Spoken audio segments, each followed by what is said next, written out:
Welcome to the Third and Central podcast, the only podcast dedicated solely to the University of Louisville baseball program. This is Matt Sefcovic, and as always, I'm joined by Terry Pennington from Inside Louisville Baseball. Again, he's still live out in Omaha after the Cards picked up a massive, just crazy W today, which I'm sure everybody knows all about it and was able to tune in this afternoon, but we'll definitely jump into that. We talked last night. Louisville's one of the final 6 teams standing, and here as soon as the game between UCLA and Arkansas goes final, I think it's in the 7th now. Whenever that goes final, Louisville will be one of the final 4 teams standing. So it's a hell of a day to be a Louisville Cardinal baseball fan. Just an awesome run this team is on. Not ready for it to be over with. But we got a lot to talk about and get into with the game today because it was an exciting one. It was we talked before we hit the record button. It's tough on old guys like this, on our blood pressure and all that good stuff. Hope everybody's taking their meds. But man, what a game it was. So Terry, I know you were out there live, got to take all of it in, which we will talk about that here in just a few minutes. But how's everything going out that way? I know the kind of weather's been spotty out there, hasn't it? Yeah, it was definitely, we got a lot of rain last night for sure. Obviously made the game stop last night, and it continued deep into the night last night. So everything today was good. I mean, it looked like it might we might get a little shower for a minute, but as far as when I was out there, everything stayed clear. And I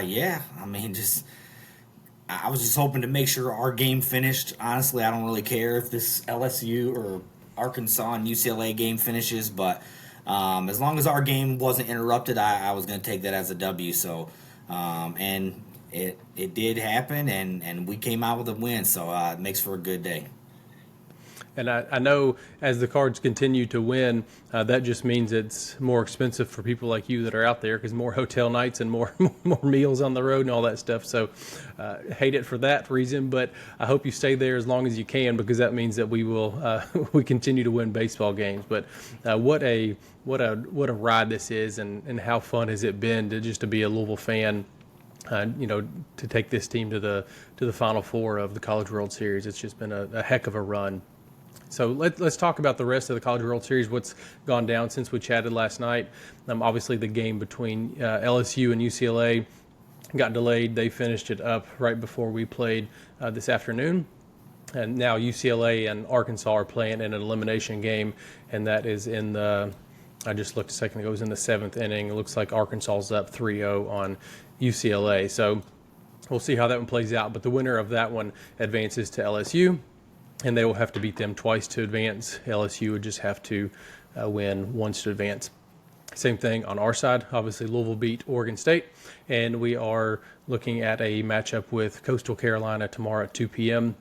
Win that game. We got to win another one against them to get into the finals. So I guess just a rundown since we've had the games last night and really since the opening weekend games. How this thing has kind of played out. Are there any surprises really to you? I think on the other side, I think we all thought it was going to be LSU and Arkansas in the end, in my opinion. They were matched up against each other, but it doesn't shock me that those two teams kind of made it through the losers bracket, if that score holds, obviously, to force the winner to go to the championship. And on our side, we talked off camera and on camera really, and we both felt pretty confident about the draw that we had to at least get to this point. And the way Coastal has been playing, I mean, they're on a 25-game winning streak. They're just doing some really, really impressive things. That's a really high-quality baseball club. So to me, I think the two teams left on each side are probably who we expected. What are your thoughts? Did you see these kind of 4 teams as being the last one standing? Yeah, and I even think as far okay, on each side of the bracket, it did appear to me like I know Arkansas was the higher seeded team just by a couple slots over LSU. But that LSU 1-2 punch in their rotation is just so lethal. I thought that they were the best team on that side. I mean, it wouldn't have surprised me. It's still, I don't think it would stun me if Arkansas beat them twice, but that's a tall task, to get somebody twice in a 2-day span that has that kind of pitching depth. And it's not, for LSU, it's not just pitching. They can obviously hammer the baseball as well. So on that side, I think was definitely leaning towards LSU. I think, even in the matchup tonight with Arkansas and UCLA, I thought that would probably be what today's matchup was. And to be honest, if Louisville wasn't going to be the team that was 2-0, I figured we'd end up in that 1-1 game, right back with either Coastal or the three teams that were left. I felt like were on each side. Were the best three teams on each side. Yeah. And so you get in that 1-1 game and anything can happen. And we saw it today. I think, to be honest, Arkansas might have caught a break with LSU or with UCLA having to play 6 innings this morning. Yeah. Just kind of getting that bullpen a little bit. Just then have to sit around and wait and come back, and it's just that was an advantage Arkansas in that thing, and they're ranked higher and all these things, and so maybe they're the better team anyway. But that was an advantage for sure, and so. It's a tall task on each side for both Louisville and, I guess we'll see Arkansas still hitting in the 7th here, but, it's a lot to ask to have to run your way back through that loser's bracket. That's why that opening game is so important. But you don't have to beat somebody, 5 times in a row or however many it is. You're just, at this point, you're just living for the moment one day at a time. And, it's always going to be, all hands on deck because there's no tomorrow, right? And so, we'll see how it plays out the rest of the week. Yeah, you're at the point in the weekend or not of the weekend, but of the College World Series that every pitcher is going to have a short leash at this point in time because, you can't go out there and have a bad inning or really a bad couple batters because at that point in time it could be too late. So you're going to see that from not just Louisville, not just Coastal, but whoever's on the other side, you're going to see the same thing. It's going to be, you're going to see a bunch of arms because there, like you said, there is no tomorrow. We can't afford to have a bad day today because there won't be baseball tomorrow if that's the case. But Louisville had a heck of a win today over Oregon State, who is the 8th seed, who beat us on Friday night. So it was kind of a sweet redemption game. Before we hop into that, I want to mention, obviously, those are joining us. We are live. We've got some comments and stuff coming in. Terry, it looks like Sean saw you in the locker room today. So you've got a fan there. Sean was with you, and bourbon tonight is Hancock's Reserve. I'm drinking that again tonight because that's what I had last night, and it seemed to work. So we're sticking with it. We're going to roll with it until it doesn't work. But any comments, anything you want us to chat about or cover, we are here. Just drop it in the comments, and we'd be happy to discuss anything you all want us to talk about. So let's jump into the game today. Oregon State, obviously somebody that Louisville is familiar with from a couple days ago. And it was a game that Louisville never trailed today, but Oregon State they just wouldn't go away. It seemed like every time Louisville scored a run or two, they would answer with a run or two. But the scoring really started and ended with Mr. Postseason himself, Eddie King Jr., who drove in the first run of the game and then drove in the sac fly in the 9th to get the walk-off. So let's kind of just run through how the scoring broke down. Terry, you were there, obviously, and got to see it in person. I had a event today. I talked to Terry a little bit about it last night, so I didn't get to see the entire game. My son was invited by Cozier for Kids to go meet the Louisville football coaching staff and take a tour of the facilities and meet the players after practice. We got to watch practice a little bit and get autographs. Saw Vince Marrow in red and black. That was kind of weird. For the first time, he was out on the field. I got to see him, but so a bunch of the dads, we were there with our kids, and we had the game on our phones. We were watching on YouTube, and a couple of the Cozier employees, they were keeping up with it, and through all the facilities, the locker room, the weight room, all the players' offices and all that stuff that, they had the game on. So we were able to catch most of it, but it was a fun afternoon. Terry, I know you were there, so I'm going to rely on you to cover some of it. But let's get through how the scoring kind of went down. Monroe hit the home run to make it 3-0 shortly after that in the third inning. And Terry, we've talked about this on the episodes just about College World Series in general, is how difficult it is to hit the ball out of that ballpark, because it's long and it almost plays longer than that. But we actually saw that when we were walking through. He tattooed that ball. He didn't get cheated on that one bit. Gave Louisville an early 3-0 lead. And then in the fourth inning, the teams kind of traded home runs a little bit. Louisville's up 4-2. They traded runs again in the sixth. It seems like every time we scored, they bounced right back. And they probably felt the same way. Every time they started to chip away, then we added to the lead. That's just kind of how the game went. It was an exciting game, kind of a lot going on in the base pass, both teams. But then the ninth inning is really when most of the action took place. Schweitzer tossed a clean eighth, and we talked about that before. You look at the lineup that's coming in to face Louisville in the ninth inning, and it's the same guys that Schweitzer faced in the ninth on Friday night. We saw how that went down. So obviously from a coach's standpoint, I thought it was the right move to make a change there. So they brought in Daniel Levitch, and he got in a little trouble, gave up a home run, a single, and then I think it was a 2-0 count when he got pulled, if I'm not mistaken. And things were just kind of going sideways. So brought in Tucker Biven, who, we just saw on Sunday threw, I believe, 53 pitches.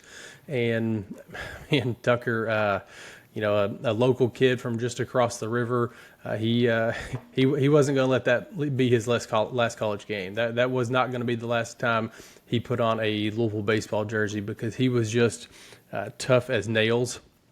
Got a ground ball to Alicea at shortstop, and kind of a routine double play. And Alicea just he tried to make the flip before he fielded the ball, and just got ahead of himself a little bit. But that didn't stop Tucker. That pushed the scoring run across the plate, tied it 6-6, and they had runners on second and third. And you look up, there's no outs. And here we are in a situation that this thing could get, it's already sideways, but it could get really bad really quick. Tucker gets 2 strikeouts and a pop-up to Tage Davis, and ends the threat like that. And Louisville takes a 6-6 tie into the bottom of the ninth inning. To start off the ninth, we talked about the baseball gods a lot, right? And, Alicea makes that error in the top of the inning, and you look at who's coming up to plate, and there's Alex first up off the bench. He's the first guy to step into the box in the bottom of the ninth, and one of two things is going to happen. He's going to, not just him, but this is just how it works. You're going to try to force something and do too much, or you're going to be the hero. Fortunately, he didn't try to force anything. Just went up there. He took a walk, was able to get on base, and then Lucas Moore in a wild play that you don't see often at all. I think it was an 0-2 count, if I'm not mistaken, the catcher's interference to get him on, get him first, get runners in first and second. Or was it a 1-2 count? I was going to look back and check. I mean, I was down, like on the field level, and I mean, he was putting together a heck of an at bat though. Like you could tell he was really trying to shoot one down that left field line. I mean, he was hanging back and really trying to wait on it. Just a massive, massive mistake by their catcher. I'll look it up. You can keep going. I'll look it up and see what the count was. So then Matt Klein comes up. You got runners on first and second with no outs. Matt Klein, you ask him to bunt, and he lays down a beautiful bunt. The pitcher isn't able to field it cleanly. So now we've got runners on first, second, third, no outs.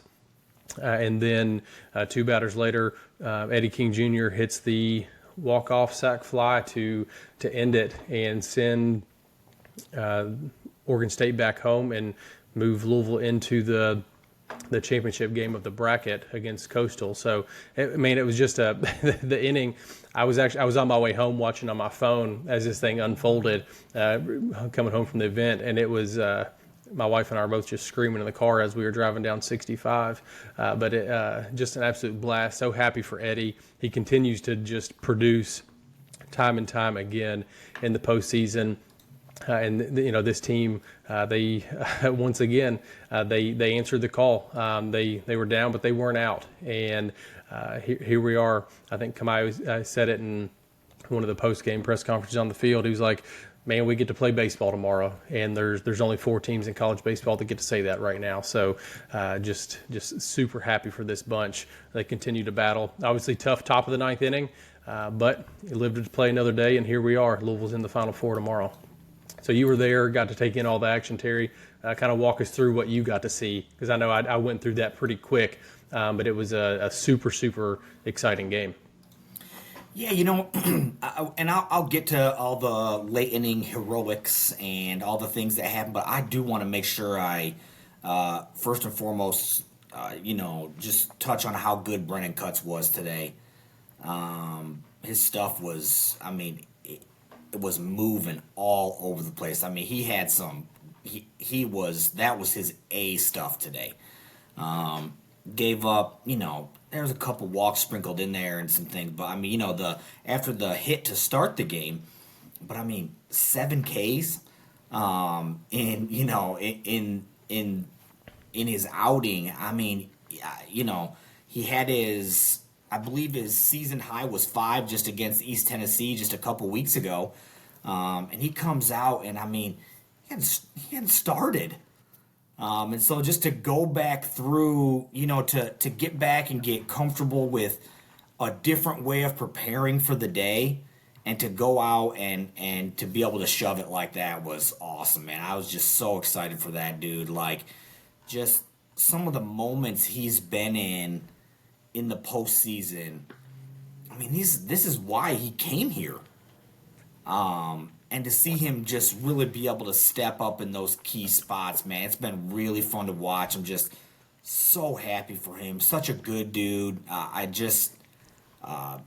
couldn't be happier, honestly, for him. He was so great today. And just, obviously we did get a couple runs going there early, but really what you want, he gave you 3 innings and gets you into the game and gives you a chance. And I thought it was awesome. And then, piggyback right on top of him, Justin West comes in and, was nails. Oregon State was completely full, and they were the other night too, and they were tonight again. They have no clue on that curveball. And again, we've talked about, I know he doesn't throw hard, in terms of he doesn't have Patrick Forbes' fastball, but his fastball plays up so much because of how good his off-speed stuff is. So if he's able to get it in there at 89, 90 miles an hour, it's playing up 3-4 miles an hour from that because of this off-speed stuff. So, it got a little hairy there for a minute, and, Roger made the visit. I asked him about the visit in the locker room afterwards. And by the way, who was it that said they saw me? Sean saw me in the locker room? Mm-hmm. I guess I don't know who Sean, and I apologize, Sean, if I don't. But yeah, say hey next time, man. Say hey. I'm willing to say what's up or whatever. I guess we were all, when we're in there, we're working, but but no, it was he settled right down, and what he talked about was, that's what they told him, just settle down, throw it. He talked about going through the catcher. He mentioned that to me multiple times in the conversation I had with him. So he was able to kind of key in on something that was just would work for him. And once he got back to doing that, it was back to basics and back to lights out. He was great. And Jack Brown comes in for the 7th inning, and look,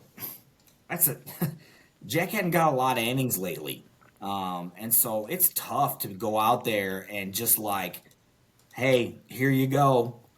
College World Series elimination game, season's on the line. Here's the baseball to a freshman who's never been, this is obviously his first time, and unfortunately, but it's everyone's basically here's first time through postseason baseball outside of Brennan Cuts. But he got the job done. It wasn't, look, I'm sure Jack would tell you, and I did not talk with him after the game, but I'm sure he would tell you that wasn't like his best outing he ever had or anything like that. But he did his job. He's able to get the outs. They were squaring him a little bit. And so, like, for him to just kind of be able to fight through, in that moment when he knows it's not really his A-plus stuff, still threw a 0 up. And that was a massive inning. Schweitzer comes in, nails again. I mean, again, we talked about this last night. So, I mean, where are all of you at talking about Jake Schweitzer on here, about how you didn't want him to have the ball? I saw all your, I said it last night. I saw all your tweets. We saw them all. I saw that nonsense. Just, kid's so good. I mean, just insane. Like, you guys act like you never made a mistake at your job or at your, you never, I don't even know. I mean, you never, it's just, that stuff's insanity to me. So anyways, the stuff about Jake Schweitzer, about any of them, honestly, should just stop. They're in college, get a life. But, I mean, he was great today. Again, like, much like Justin West, he's able to control the game with his off-speed pitches. And so when Schweitzer is landing his off-speed stuff, forget it. He's too good. And, look, I'm sure there were some out there who thought, you mentioned it, right? He's dealing. Let's go to him. But Coach Mack decided, hey, let's roll with Wyatt here. It was a little bit of a tough go versus that same. So this is the thing about it that's weird. The splits typically, right, would tell you, okay, we want righty, but that's not the way the splits worked with those hitters. And so that's why they go lefty. And Coach Mack talked about that post game. They decided, all right, let's go with Wyatt here. And I'll tell you, look, I mean, it's funny to see it done on a national stage because it basically doesn't happen hardly anywhere else. You barely ever see it. But, I mean, Coach Mack came out and got him in a 2-0 count. And, I mean, how many times do we see that throughout the year? Practically once a week, it seems like. Yeah. It's not actually that often, but it might be. So, it's something. That's the thing. Like, it's not going to catch the kids off guard because that happens. Like, especially with bullpen arms, like he has no problem. Like, if it's just not your day, and he mentioned it right, like in the post game. And if you didn't see it, he said, some of those breaking balls were being bounced in there, and one allowed a runner to advance. Like, it wasn't his day, and that's okay. That's fine. Like, he didn't do anything wrong. It's just some days you have it, some days you don't have it, and he wasn't really able to land that breaking ball. And he goes to Tucker, and again, Coach Mack talked post game about Tucker, and basically, I mean, he said he went down. I mean, he went and told them, I'm going to the bullpen. Like, no one told him to go down there and get ready. No one said anything. He's got his spikes on. He says, hey, I'm going down there. Basically saying, you need me, I'm ready to go, whatever it is. And we've talked, the word I use all the time about Tucker is bulldog. And I can't think of a better word. I mean, I meant it as a compliment, and I told Jake Schweitzer, I mean, I see a lot of Tucker in Jake Schweitzer. Just the mentality. They're both sinker ball pitchers, so that I see some of that as well. But Tucker's makeup is just different. He wants the baseball, and in this type of situation where it's win or go home, and sometimes you'll see guys who want their full rest. Right? I mean, they just kind of function better that way. Sometimes you'll see a guy that says, I don't care if I threw 2 days ago. I don't care if I threw 70 pitches. Arkansas starter today I think 2 or 3 days ago, threw an inning in a third or an inning in 2/3, and he got him through at least 5 today. I mean, because it's a College World Series. Give me the baseball. Mm-hmm. And there's no one who on this team can you think of that you're like, oh, in that spot, yeah, give it to him. Because you know how it's going to end up. And so, look, my favorite thing about Tucker is it doesn't really matter what's happening around him. He seems to be able to compartmentalize and say, all right, back to work. And yeah, Alex, tough. I mean, that's a play he makes 99 and a half times out of 100. Just didn't get the glove down. It gets underneath. Yep. A couple come in. And Coach Mack again said it in the postgame. No one feels worse about that than Alex. How many errors does the kid have all year? He had like 3 errors. 2 errors, 3 errors. I mean, he's had a couple. He's just got a little ahead of himself. Like you said, it's a big spot. You've got to get that. You've got to get it and get it out of the glove quickly. And he just picked that glove up just a little too quick before he had the baseball. That's all that happened. And, but fortunately, the Oregon State hitters, for some reason, seemed like they were more than happy to just stand there and try to take a walk. And I did not understand it. I'm practically in the Oregon State dugout. That's like, the dugout ends, there's a railing. I'm sitting on the railing. And I'm just like, I kept looking at their coaches who seemed to be despondent about some calls. And I'm just like, you're just standing there with your bat on your shoulder.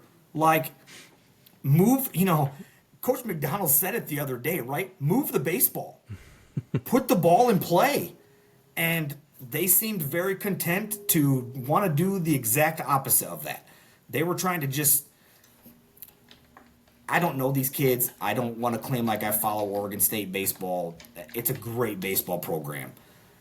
But those kids seemed content to me to let the moment come to them instead of go meet the moment. And that was the difference in the game. Because in the next inning, and I know I'm talking for absolute ever, and I'm sorry. In the next inning, they were again despondent about the ball 4 call on Alicea. Yep. One of the coaches took off running to the other end of the dugout like he thought it was some kind of like atrocity that had just happened. He needed to get back because I think he was charting and calling pitches and doing things. But anyway, so like they were looking for him, but they, you get the runner on base and you knew something was about to happen. Like, is he going to steal? He's a threat to steal. Lucas is great at moving the baseball. And we talked earlier, like, he was really, really trying to hang back on that thing and shoot that down that left field line. And the funny thing is, they have every other count in here, but because it was catcher's interference, it basically goes down like it's an error. And so they don't have the count listed that it happened at. But it was either 1-2 or 0-2. And you don't see that happen hardly ever. But a few times during the year, a guy, it's very weird because the catchers, for the most part, they don't really move their feet too often in the box in terms of like forward or back. But every once in a while, you'll see a guy kind of just slide himself up a little bit, like especially when he's nervous that a guy's going to run. And he's just trying to get a little bit closer to get that baseball to get it out. And so I think with 2 strikes, he was a little bit nervous that Alex might be moving.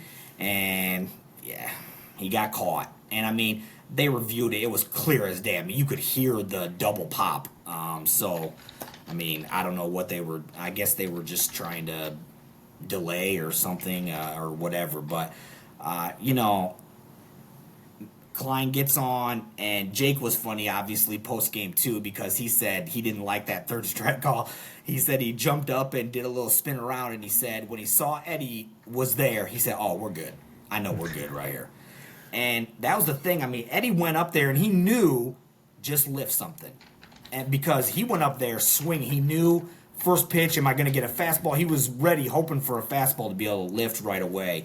He didn't get it right there. He got a strike on that one. But, that thing was hit, and it was very funny to me because Alicea, the guy caught the ball in center field, and, he made sure he was standing on the base for just an extra second to make sure there's no question, and was able to come in. And, he's running right towards me. And when he slides in and is safe, and he kind of, smacks the ground with his hand a couple times, and you could tell, like, he just felt like the weight lifted off of him right there. Like, the kid's so good. He's so talented. I mean, he's just, I've said it before on here, I could watch that kid practice all day, every day. And he just loves baseball. I mean, just watching him run out yesterday, they were at practice, they were hitting, flies back in the back. Tucker Biven was actually hitting them back in the back of shortstop, and having him run back there and try to make play. He's just having a ball out there. He couldn't have been having more fun. So just happy that he was able to feel that in that moment. But, whew, man, deep breath. Guys were trying to give me a heart attack. But survive in advance, right? Survive in advance, so we get to play baseball for another day. That's the name of the game this time of the year. You talk about Alex, staying on third base for a moment longer. The center fielder tried to deke him like he like the ball was coming, and like, so you see that happen in college baseball all the time. And then he did a little 360 spin, and so he was trying to do some things to throw Alex off, but obviously it didn't work. I was on the way home, listening in the car and watching on YouTube TV on my phone. Sean Moss said that was the second catcher's interference on Louisville all year long. So there was only one prior to that. I don't remember when the other one was, but that was just the second one of the season, according to Sean. And talking about Alex a little bit, making that error, you could see the other players in their post-game, not necessarily the post-game press conference, and they may have, you were in there, but I saw some interviews with College Baseball Central that Monty did, and I think Micah may have done the other one, interviewing Zion and Tucker, and both of them kind of paused before they started the interview and answered the questions. They were like, we just want to talk about Alex Alicea in that era. They were like, he's the best shortstop in the country.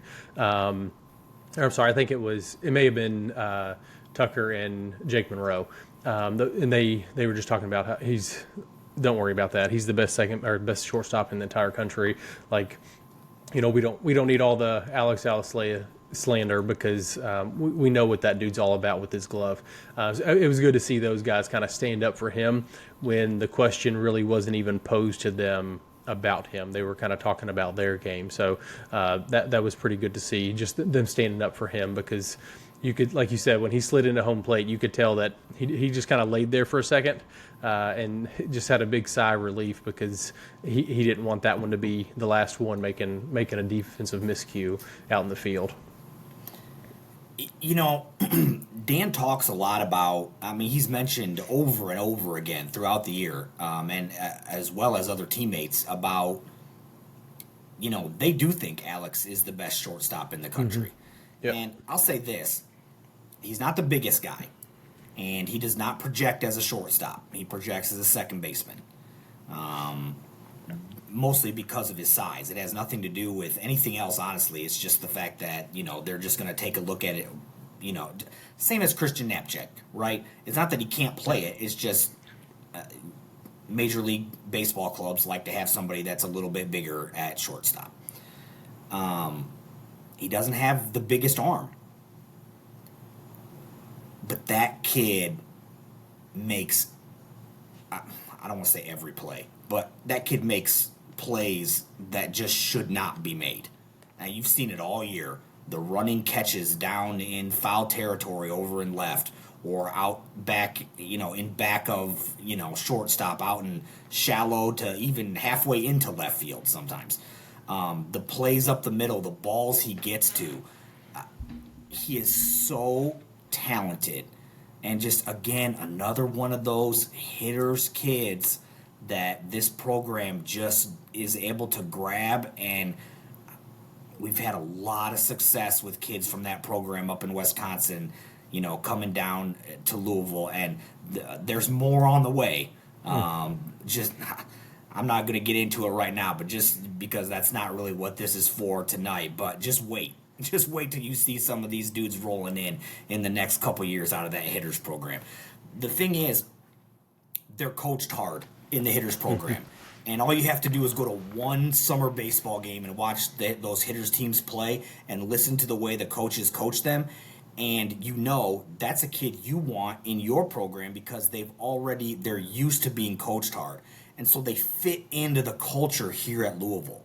And so when Alicea steps on campus, obviously, look, he was great from day one. Kid's been a day one starter from second, now shortstop. Again, look, if we had some All-American kind of shortstop, I guess maybe we'd move Alex out there. But there's no way you're going to move him out. I mean, he's so good. The glove's so good. Again, like I said, it's not a cannon for an arm. He's not one of these, 6'4" guys that just throws these rockets over there like a De La Cruz or whatever. But I mean, they're on target. Every throw's on target. He hits Tag in the chest every time. And so, when they talk about him being the best shortstop in the country, I think he's one of the best in the country. They're not saying it as just to say it. And the fact that Dan said the other day in the press conference that he thinks Alicea can lead the ACC in hits next year tells you what kind of bat this kid has. There are some kids on this team that are going to play professional baseball that may not make it to the major leagues. I think Alex Alicea is a major leaguer. He knows how to control the bat, and he is smooth with that glove. And we just didn't get it down that time. What you going to do? And so, again, I felt so happy for him to I would have hated for him to take that into the summer with him. That feeling that he would have let them down. And so, they were able to make some plays. Tucker was able to, thank you for Oregon State, who was happy to, like I said, to just hang out in the batter's box. And, it was funny in the postgame, right? You had a bunch of guys saying, oh, Eddie King Jr. is my favorite baseball player, just in some of the interviews. That stuff always makes me laugh. I know Justin West was doing it. I saw Schweitzer doing it. They were doing some interview things. So, Eddie King Jr. might be my favorite baseball player, too. I don't know. So, no, but it was a blast today and just so happy for those dudes. And like I said, it's fun when you see them be able to kind of redeem themselves right that day. Yeah. And it doesn't have to carry over, and they don't have to think about it at night. Now he can just, let's just relax. We get to go out and play again tomorrow, and, he can make the play the next time, so it's all good. You talk about Eddie King Jr. in the post game. We chatted about this a little bit before we got on here. The video started circulating on social media. He was one of the players up on the taking questions after the game and the post game, and the players go first, and then they leave, and then the coaches take their questions. And Eddie King Jr. stands up, and he's talking with Tucker Biven, and his nameplate is up there. It's his College World Series, and it's got his name on it. And when the teams that lose, their players will they'll take them with them because they don't have a need for them anymore because their season's over at that point in time, and it's a cool thing. You're a player, it's something cool to take with you, and you have that for the rest of your life. And Eddie, he kind of looks at Tucker. He's like, "Can we take those?"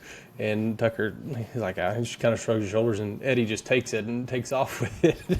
And he kind of goes off the camera. But they're like, "No, we need that back. You're still playing. You're not out of the tournament yet. You still get to play. We may need that tomorrow."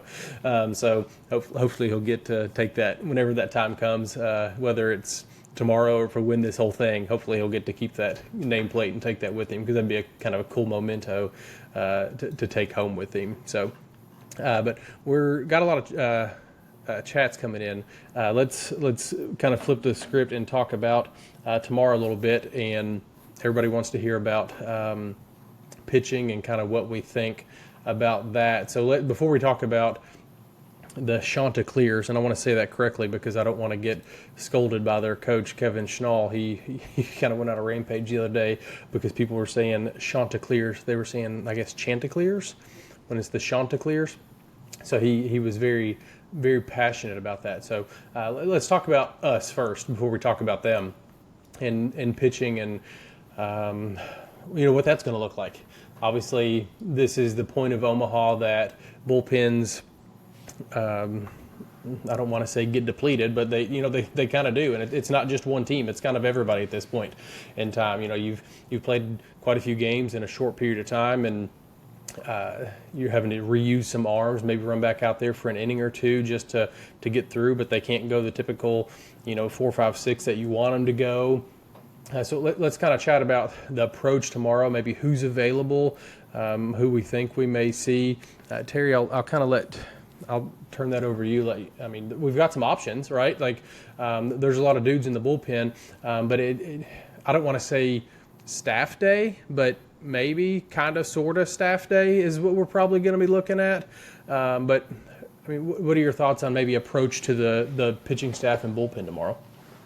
I mean, I think staff day is probably the right phrase for tomorrow. Yeah. I mean, there were some options for today, and I think what they essentially just settled on in terms of going with cuts was they just liked the look better that he would give them. The way to beat Oregon State was going to be to kind of mix up looks. And so that's what they kind of tried to do in terms of, you go cuts and you come back with West. And then, I liked the approach today, the kind of, can we get through the lineup, essentially? Can we get, we had guys be able to get through the lineup. I thought that was key. And I'm not sure that that's necessarily going to be the case tomorrow. Look, we've had some staff days this year where you basically use an opener and then it's all of a sudden it's a guy an inning type of a thing. I'm not sure it's going to be quite that type of a look, but we're likely to see some arms tomorrow that we haven't seen in a little bit. In terms of guys that are available, Peter Michael is definitely available. I would think that you are very likely to see Colton Hartman tomorrow. He was widely thought to be the guy that was going to be first out of the bullpen today. And that was told to me on the field 10 minutes before the game by multiple people. So, whatever changed is whatever changed, and that's fine. But I think that was the original game plan. So I would think you'll probably see him. TJ Schlageter is probably a good option for tomorrow as well. Look, there are some other guys that have thrown recently that are definitely still available. You could see Wyatt again tomorrow. He didn't throw very many pitches today. Could you see Schweitzer for an inning? Potentially. Could you see, let's see, I'm trying to run through. The guys that are not available are going to be, I would love it if Forbes thought, give me the baseball. But I have a feeling that he may be saved for Thursday. If we're able to make it to Thursday. He's been pretty regimented on, he doesn't really throw on, as a starter, he's not really used to throwing on short rest. And so, if they want to save him for Thursday, then they want to save him for Thursday. That's fine. Same with, look, could Eberle give you an inning? Maybe. He hasn't, it's been a little bit, it'll have been a few days since he's thrown. Some of these things, when you have your off day to throw, you might be able to use that, in a game situation. Stark could be available tomorrow. He has not thrown out here in Omaha yet. He's been a guy that you saw. Jack Brown only threw 10 pitches, I think, today. He's probably still available to throw tomorrow. So there's a lot of options. It's just, how are they going to try to piece them together? Who's on, who's off. You talked about short leash. It's going to be short leash tomorrow. And that goes for everybody. It's not, and it's no slight at anyone. It's just, it's win or go home. And so, we didn't really have to have much short leash today. They were pretty quick on Wyatt, and he didn't have it, and that's fine. Like I said, you'll probably see Wyatt tomorrow. And so those are kind of the options that are out there in terms of just trying to piece the game together. Because I think staff day is a fair way to say it. Yeah, I think of the, you probably mentioned around 5 names or so. I think those are probably the 5 or 6 guys that we use to get through the game tomorrow. And like you said, if we win tomorrow, then you've got Forbes going on Thursday. And at that point in time, the hope is that he can get you, into the 5th or 6th inning like he typically does, and really, really be able to shorten the game on Thursday. And then that opens up some other options of maybe guys that you saw today to throw an inning. that you're not going to see tomorrow. So the approach tomorrow is going to be. That's what it is. It's going to be a short leash for everybody. You're not going to see anybody get in a ton of trouble and stay on the mound.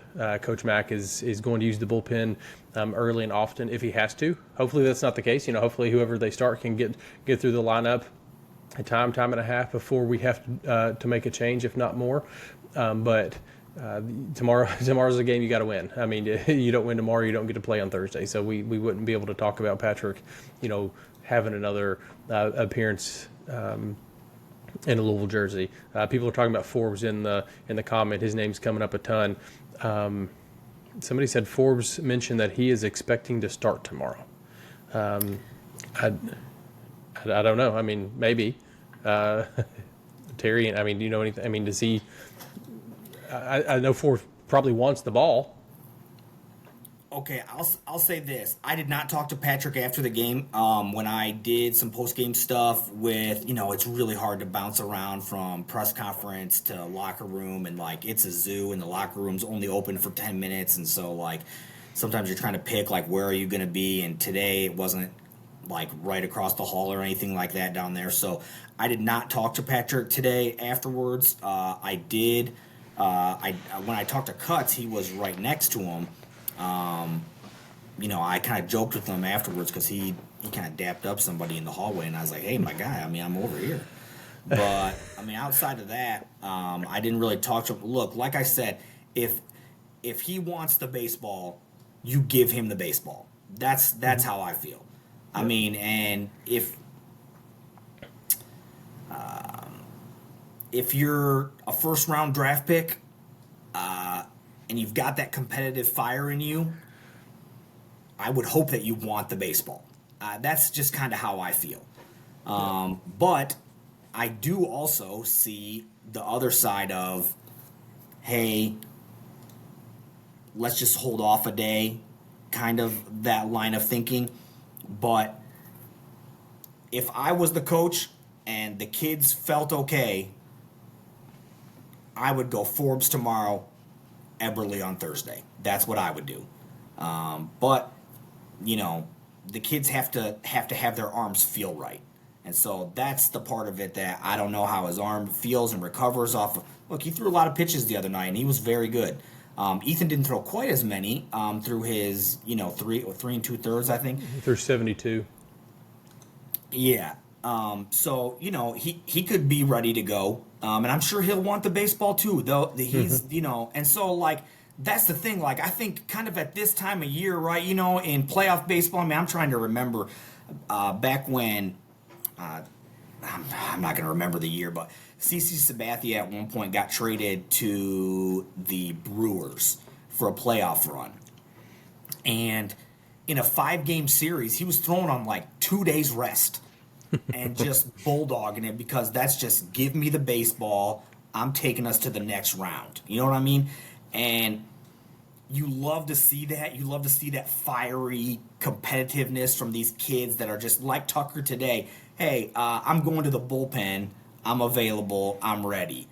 And so the difference about some of the other kids that you just don't quite know is because Patrick's just a little bit of a quieter kid. Just his demeanor.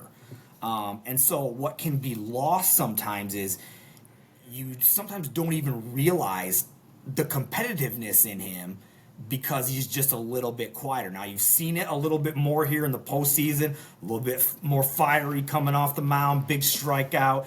You get some fist pumps, some yelling coming off the mound. And I'm telling you, you get in this environment and you see other guys doing it. I mean, you've seen dudes from Arkansas are doing it. You've seen Tucker do it today. You're probably going to see Coastal have an arm or so, tomorrow that's going to throw that's not on their full rest. The environment breeds that competitiveness. And so I hope he's feeling it. That's what I would want, and that's what I would probably do if I was, in that spot. But if his arm's not ready, his arm's not ready. And so that part of it remains to be seen. Yeah, no, I 100%. Same thing you said, and that was in the chat. If he wants the ball and he's ready, I don't think there's really no decision that needs to be made. I think Patrick Forbes gets the ball if he wants the ball. But if not, the backup plan is kind of what we laid out a little bit ago, and you just kind of piece the game together and do what you can as the game goes on. Let's talk about Coastal a little bit too. We've talked about them. Oh, go ahead, Terry. Just one more thing. The other thing about Patrick is he doesn't even have to. It's not even that. It's like, hey, give us 6 innings. Right. Can he give you 3 innings? Can he give you 4 innings? And just, again, like today with Cuts, can he just get us out of the gate and get us in the game and get us in the flow and just allow us? I mean, that's, what if he gave you 3 innings? That's 3 less innings that you have to find from your, in a staff kind of day. So, again, like I said, it remains to be seen. But even if it's not, 100 pitches, can he give you 3? Can he give you 4? Can he give you 2? I mean, whatever it is that he can give you is something that you don't have to find somewhere else. Yeah, if he can get you through the lineup just one time and give your lineup a chance to see their pitcher through the lineup one time, and maybe you sneak a run here or a run there, get some momentum early like we were able to do today against Oregon State, I think that'd be huge. Like you said, if we get him on the mound tomorrow, we don't need a complete game from him. We just need him to set the tone early and give the offense an opportunity to get going and shorten the game for the bullpen. That's really all we would be asking from him tomorrow, because Coastal's a good team. I mean, they were the 13 seed, overall seed coming in to the postseason. They're riding a 25-game winning streak right now. Kind of how they got here. They stormed through their regional. They hosted Florida, ECU, and Fairfield were in their regional. And then they went down to Auburn, who was the number 4 overall seed, and they swept them on the road. And then in the College World Series, they beat Arizona and Oregon State. So that's kind of how they got where they are up until this point. And Terry, we've talked about this team a little bit throughout the year, especially as the postseason moved along. And just, I mean, their pitching staff is ridiculous. They can really spin it. They're, I think, second best team in the country in ERA with a 3.23, which is just unheard of in this day and age. 10 years ago, you saw those numbers frequently because the balls and bats were a little bit different, and the game was played a little bit differently. But an ERA at 3.2 is just, you don't see that anymore. Offensively, they hit it at about 290 as a team, 66 home runs, 106 stolen bases, so they will run a little bit. They're not going to be near as aggressive as we are, but they're going to run. We're going to see that from them tomorrow, and if we advance on to Thursday as well. You look at 290, I think Oregon State was hitting about 291, but the difference between, I think, Oregon State's 290 and Coastal's 290 was Oregon State was really, really top heavy. They had a couple of guys that were, hitting the 360s, 350s that really pulled that average up, where it seems like Coastal's, when you look up and down their lineup, most of the guys are hitting 280 or better. They're all kind of right there. They don't have a couple guys that are really leading and pulling their numbers up. It's really 1 through 9. We talk about that with Louisville quite a bit. We can hit 1 through 9, and that's kind of how this Coastal roster is. But a couple guys that I do want to highlight, Caden Bodine. If you're not familiar with him, the kid can play. Get familiar. Yes, because he's going to be a household name. MLB.com has him as number 18 in the draft right now. If I'm not mistaken, maybe the first collegiate catcher, maybe the first overall catcher taken in the draft. I'd have to go back and confirm that. But the kid can play. He's hitting 332. He's just a real hard-nosed, blue-collar type guy. He's got 18 doubles this year. If you're not familiar with him, pay close attention tomorrow, because he's a special player. He's one of those guys that kind of want to put a star by his name, because you're going to remember him and see his name for years to come as he climbs the professional ranks. And behind him, Sebastian Alexander. He's a guy that's hitting 320, 10 home runs and 53 RBIs. So he's kind of the other, I'd say, big bat in the lineup that can really win the game or beat you.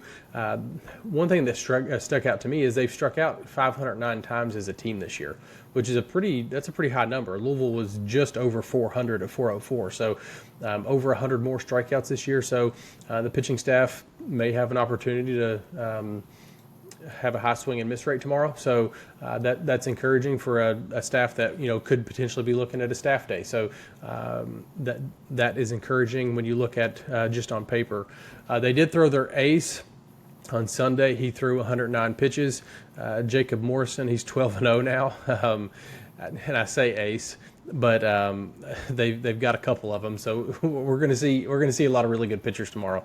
Their other two starters, they split the game on Sunday. One threw 4 innings, the other threw 4 innings, and then they had somebody throw the 9th. So those two guys threw 71 pitches and I believe around 40 some odd pitches. So there's a good chance that we see one, if not both of those guys tomorrow. Riley Eichhoff and Cameron Fluke are the two guys that we're probably going to see. My guess, I don't know. Neither team has announced what they're doing yet, and they probably won't until tomorrow morning. But those are two names to kind of keep an eye on that we'll see. And I would imagine they're both going to be available tomorrow. But even beyond that, or if they go a different route, this team has a plethora of arms that they have in their arsenal that they can go to. When you talk about having a short leash or coming and getting a guy if they get in trouble, there's no shortage of arms within this bullpen. They'll turn them over and turn them out and just bring another guy in, and their numbers are just as good as the last guy. You kind of look up and down their roster, and the stats are really, really impressive. And Coastal, a Sunbelt team who cruised through their conference, I think they had the 49 SOS in the country. So, it's not like they played a slouch of a schedule. They've played some really, really high-quality baseball teams. So this is a team that I think we've got our work cut out for us tomorrow. They don't walk a ton of guys. They walked like 192 innings and 550 innings this year, or 192 guys and then 550 innings. So they're not going to give us any free passes. But on the flip side of that, we're an aggressive team. Like we swing at strikes. Like we don't wait to get to 2 strikes in the count before we change our approach. So I think that's going to bode well for us because we aren't just going to sit back and take. That's not what Dan McDonald teams do. So, but just looking up and down their roster and watching them play over the past couple of weeks, it's tough to really punch many holes in the flaws of this team. I mean, they're just very well-rounded. Their coach is very hard-nosed. If you've seen him, he's very old school. That's how he coaches his team, and that's how they play. They're very blue-collar, kind of approach the game like a Chris Pollard, like Duke's team do. They're just very tough-nosed. They're never quite Virginia. out of it. He's Virginia now. Well, he's at Virginia now, but yeah, it wasn't Duke. I'm just kidding. But how his teams have been for the past 10 years or so that he's been there. But no, I think they're kind of reminiscent of the way he approaches the game. So I think we're gonna. I mean, they're a good baseball team. You look across the team and you see a mid-major and somebody's like, oh, they haven't played anybody. This team's for real. This is a damn good baseball team we're going to see tomorrow. So, Terry, you've gotten to see them probably up close and personal a little bit this week. What are your thoughts on the Chanticleers tomorrow? So first off, they bring some fans in here, man. Yeah, they do. They bring a loud and rowdy crowd, and they are behind their dudes. There is going to be a lot, I guess, is it just teal? Is that what we're calling it? Is it teal? Like officially teal, I guess? Don't call it green, because he got pissed about that too. Whatever color they called it. So, it looks teal to me. I don't really know if they officially call it teal, but, they say what guys see less colors than women, so maybe a woman would actually know what color it is. But it looks teal to me, so I'll call it teal, but there's going to be a lot of teal in that ballpark. And like you said, these dudes can pitch. And that's the difference between this year's Coastal team and most of these other Coastal teams throughout the last decade or so. They've always been a team that's just a high-octane offense and can push a lot of runs across. And they were just, I don't want to say kind of trying to figure out the pitching, but they've got 3 bona fide dudes as starters on this roster.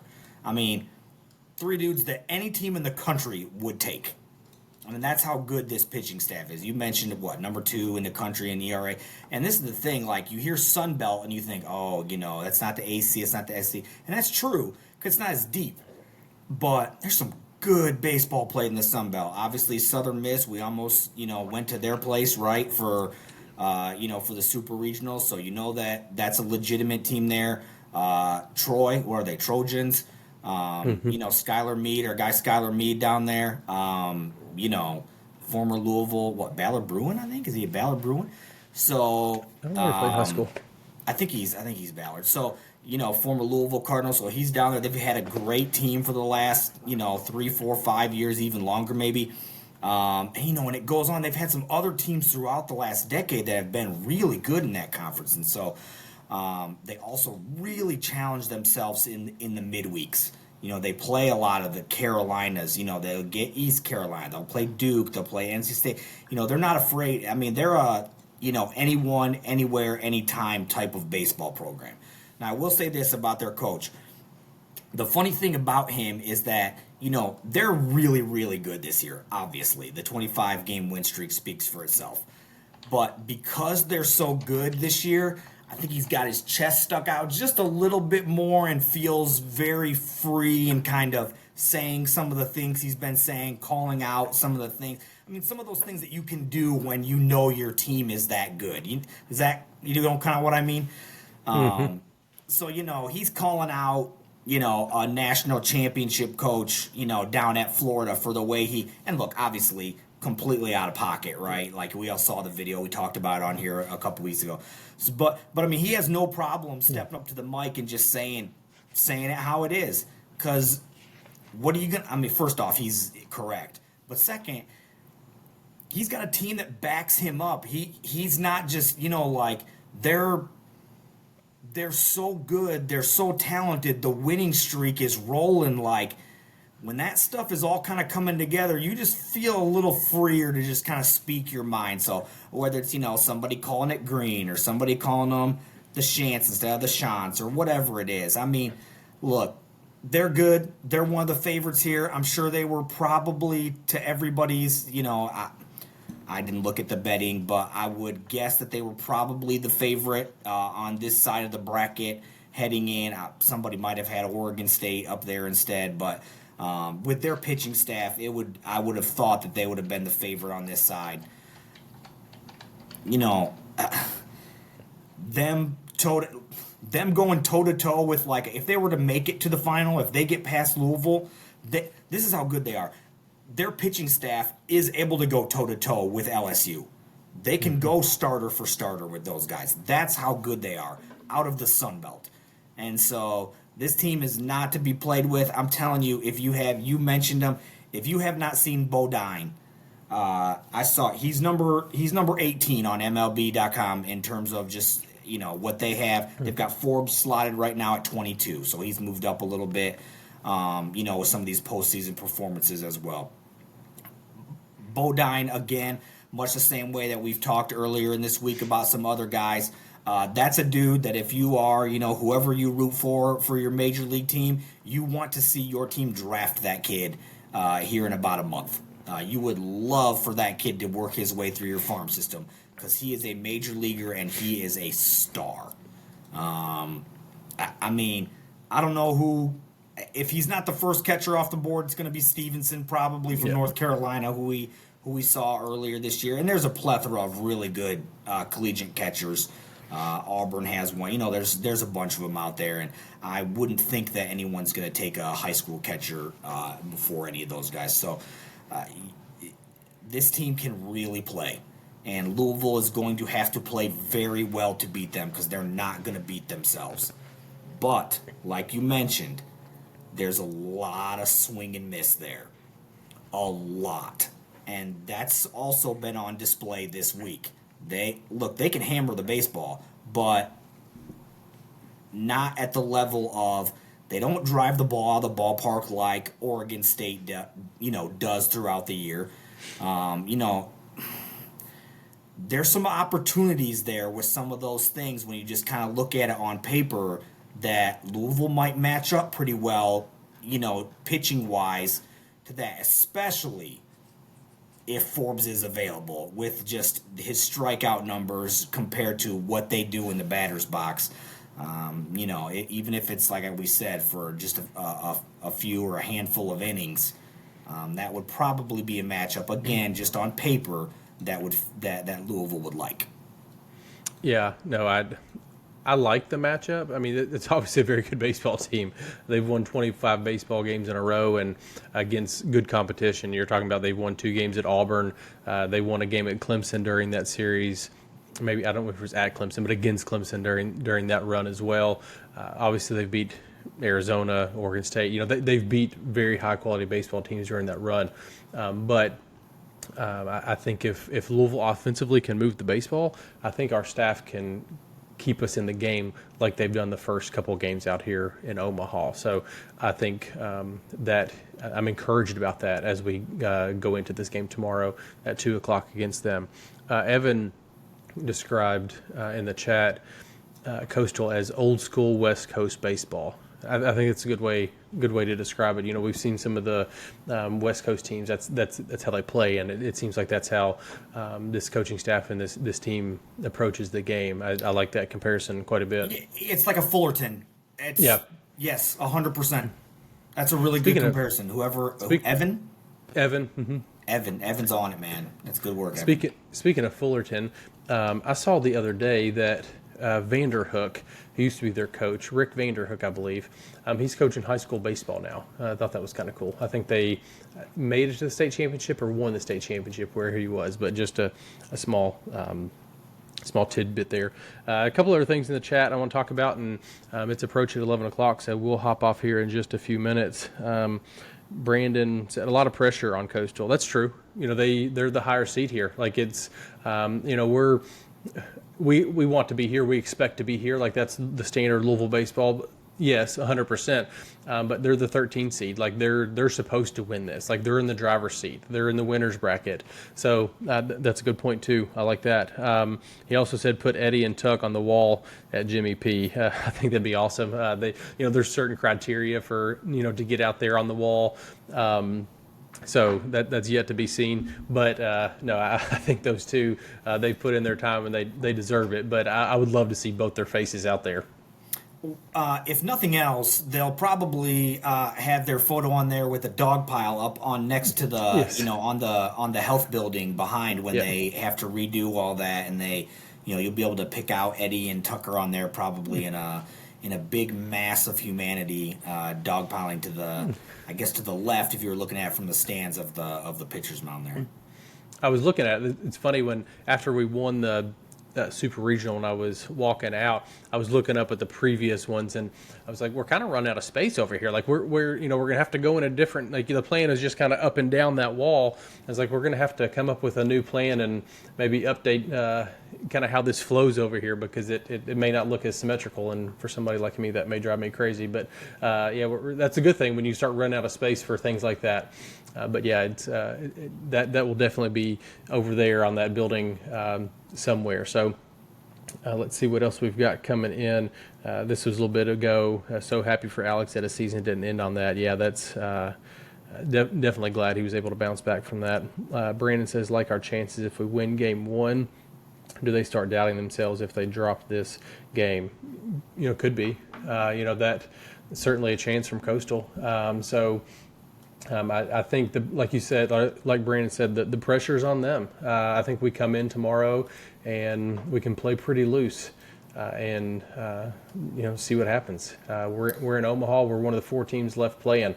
That's just go out there and play the game that Louisville knows they can play the way they've played it all season long, and just see what happens.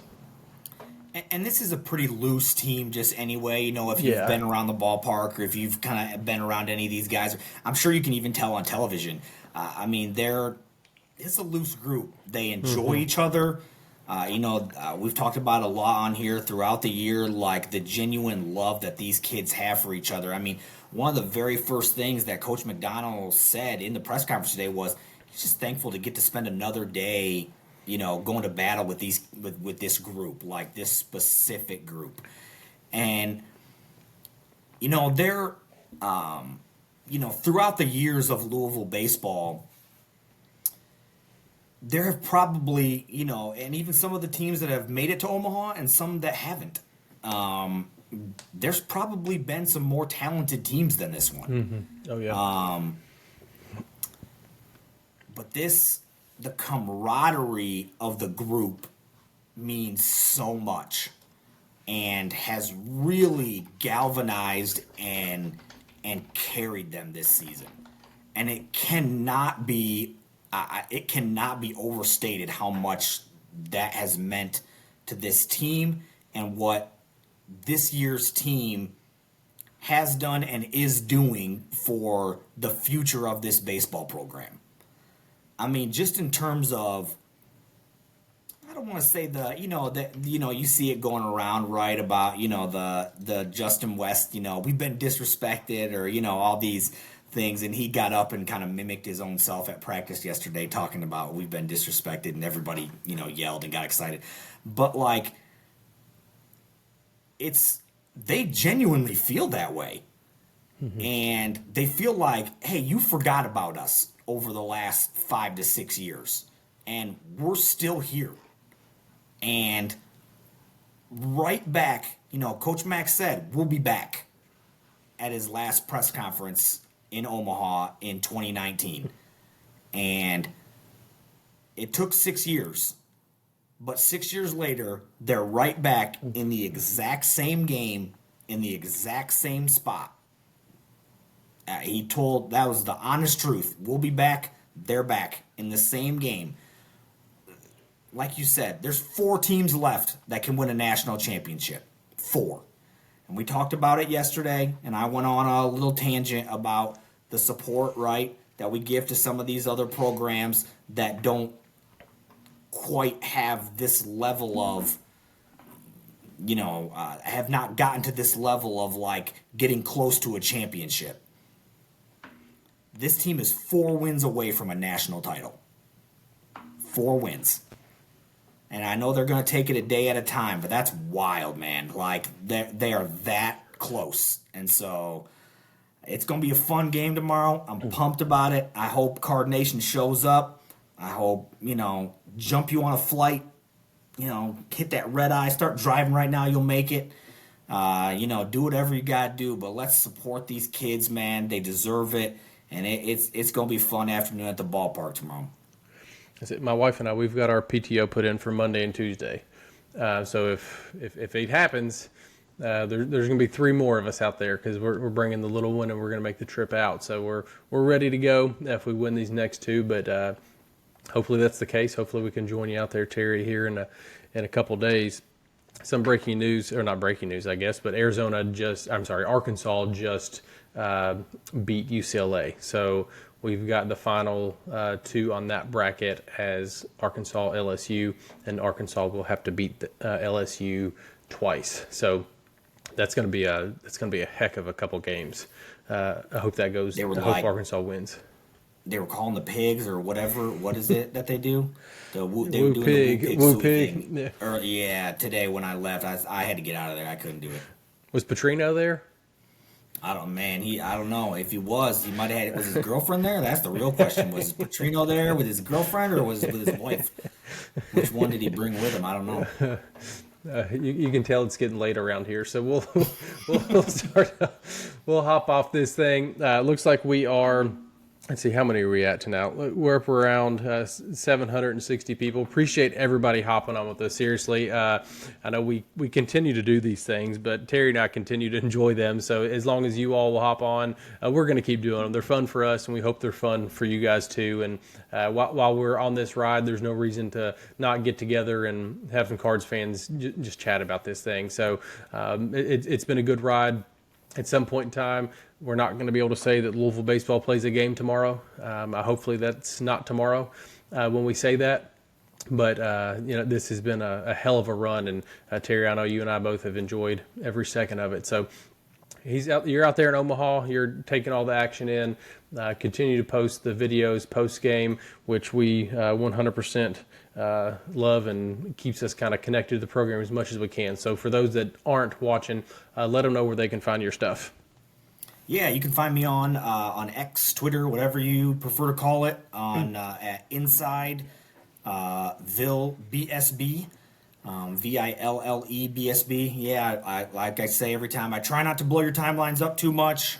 Just every half inning post whatever happened there, and like I said, please be respectful. If you want to comment, it's all good. I love all the comments and things, but just please, if you do have something that you didn't like or whatever, that's all good. That doesn't bother me in any way. Just, I tag the kids in it so their parents can find them. So please just keep it respectful if you are going to keep the tag in there. If not, you have the option to delete that tag and go ahead and you can respond to just me, not to said player also. So as far as the post-game stuff, I tried super hard today to get back and forth between the press conference and being in the locker room. So, yeah, you can find all the videos at Inside Louisville Baseball on YouTube. Again, like I say, if you want to subscribe or like and do those things, I'd love those things as well. If you don't find them there, I put them all on X, Twitter, whatever, and shoot them out there so that you can find them as well. So just, again, thankful for anyone who watches and listens and likes and does all that stuff, and for being able to be on here and just talk some Louisville baseball, man. I love nothing more than that. So just this has been a fun run I'm sure for the kids, obviously, but I've been having a blast. So just a pleasure to be out here and take it all in with all these Louisville fans for sure. And one more thing I'm going to add real quick. Matthew put in the post or in the comments there, the offense 1 through 9 has to be one of the best that Dan has had during his tenure in Louisville. I really do think that.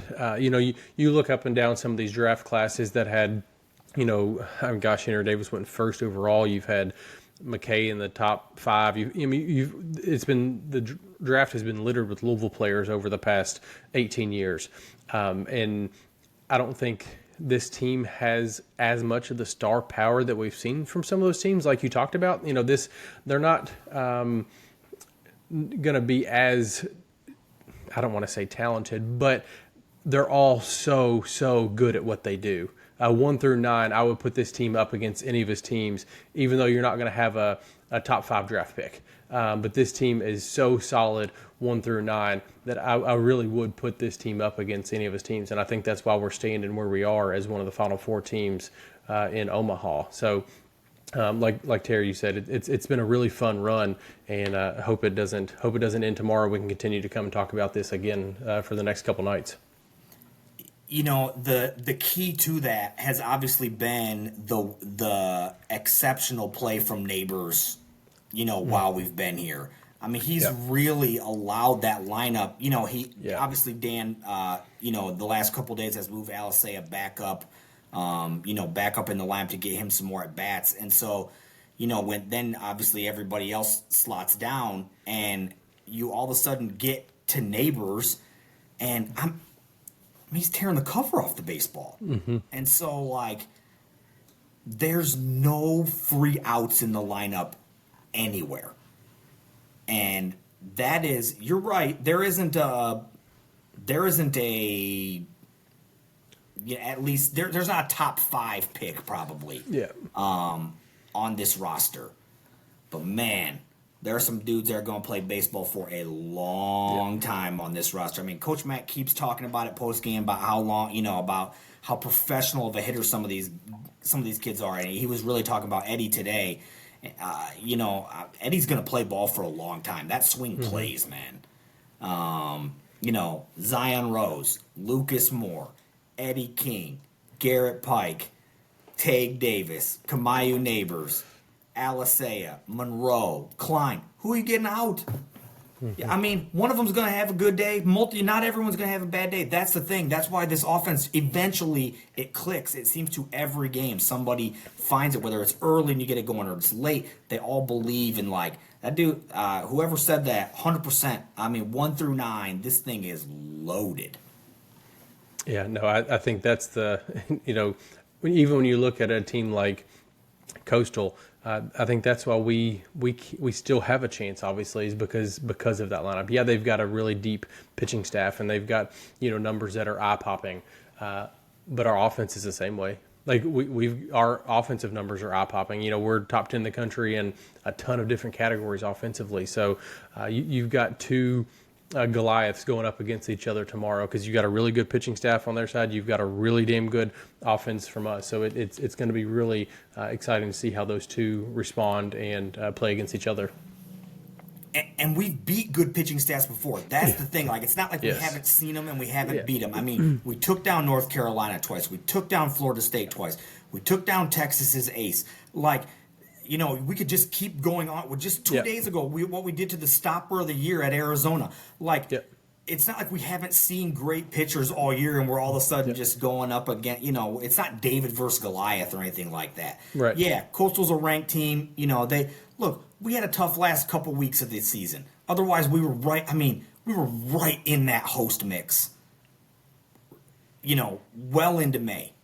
And just had a couple rough weeks there with just some injury things and trying to come off. Otherwise, we might have been a seeded team too. And I think everybody sees that as the postseason has gone on. When we're healthy, we're as good as anyone in the country, and I mean anyone. And I've said it all year. This team is good enough to beat anybody. And I mean Coastal Carolina, I mean LSU, and I mean Arkansas. This team is good enough to, and they've shown it. I didn't even back off it after the loss to Pittsburgh. I said right after that, this team is good enough to go to Omaha. You've been consistent. You've been consistent with it the entire time. And not only did we get there, we're in the Final Four. We're one of the last 4 teams standing. So Louisville, Coastal Carolina tomorrow, 2:00. Tomorrow night at 7:00, Arkansas and LSU. That's it. Those are the 4 teams left, and we're one of them. So we'll be back, no matter what happens, to chat about this thing, talk about how the game goes, and kind of what this is going to look like beyond that. Because even whenever the season ends, whether it's tomorrow or whether we host a trophy at some point this weekend or Monday, we're still going to be here all summer long talking about Louisville baseball, because that's what Terry and I love to do. So we'll be back, and we'll be back at some point in time this week to chat about how the College World Series goes. And in the words of Sean Moth, we will see you at the ballpark.